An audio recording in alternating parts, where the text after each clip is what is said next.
So would invite the General Secretary of the New Patriotic Party, Lawyer Justin Frimpong Kodua, to give us his statement. Thank you. Thank you. Our acting national chairman, Chairman Smith Dankwa, our revered former president, His Excellency Nana Dankwa Akufo-Addo, our mother, former chief of staff, our chairman of the National Council of Elders, Dr. Hakma Uswajiman, our leader in parliament, minority leader, Osanhe Afenyomakin,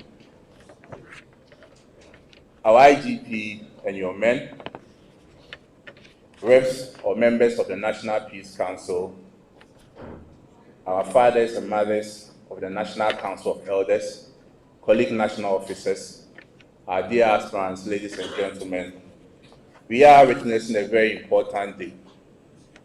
It has been termed the peace path, but I will refer to it as a commitment path. The commitment on the part of our aspirants to affirm that indeed they are true patriots, and after January 31st, they will still continue to be true patriots. That is what we refer to as commitment path. Indeed, our constitution is very clear, and all of us here, irrespective of our positions, are governed by our constitution. Sitting down and looking at our Council of Elders, once upon a time, some of them had the ambition to lead this great party of ours. They went through the contest. They didn't win, but they never forgot that they are members of the New Patriotic Party. And today, they are not former presidents. They are not former presidential aspirants, but they are members of our National Council of Elders. So to our 5 aspirants, as you all know, we are going to a contest. Certainly one of you will emerge, not just as a winner, but to take the mantle of leading us to the greater battle in 2028. But the remaining 4, that shall not be the end of your life. Just as you have seen our revered Council of Elders here, maybe one day you also become Council of Elders of our great party. That's the beauty of democracy. In our quest to ensure that we have a free, fair, and transparent elections, the National Council constituted what we refer to as the Presidential Elections Committee, chaired by our revered Honorable Joseph Oseus. And I'm happy that all the 5 aspirants, wherever they stand, they have commended the work that has been done by the Presidential Elections Committee.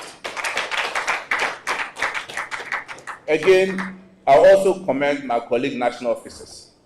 We may have interests, we may have preference, but we have been able to manage ourselves very well, so to the extent that none of us has publicly been seen endorsing any of the presidential aspirants. And kudos to our national officers also. Acting Chairman, ladies and gentlemen, for every elections, what every aspirant expects is to see a free, fair, and transparent elections. And indeed, by conduct, at least by the Presidential Elections Committee, we can all attest to it that even in the compilation of the album, which is supposed to be the work of the Presidential Elections Committee, in order to ensure transparency and fairness, our aspirants have been involved from day one in compiling the album for the election, which is to guarantee free and fair election come January 31st. Again, also, with respect to security, I'm happy our revered IGP is here. What is important for us as a party is to make sure that aspirants, voters, and even those who have a role to play on January 31st will be able to do their work in a free, fair, and secure manner. And we are sure the IGP and his men will guarantee us total peace and security in all our voting centers.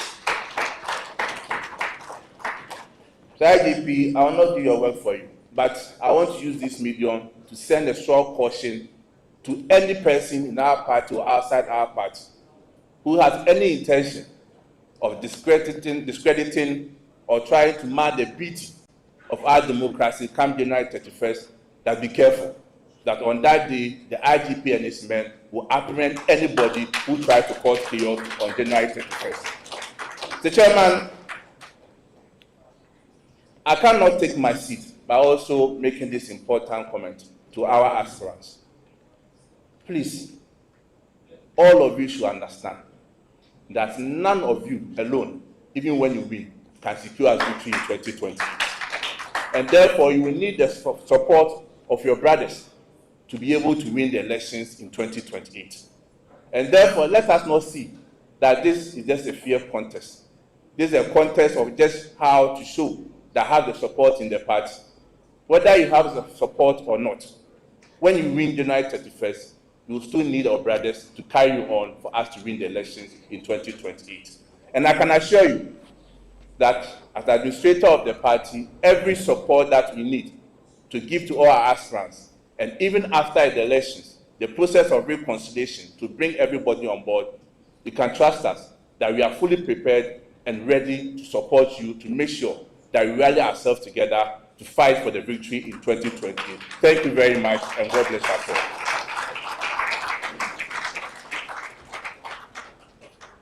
Thank you very much, General Secretary.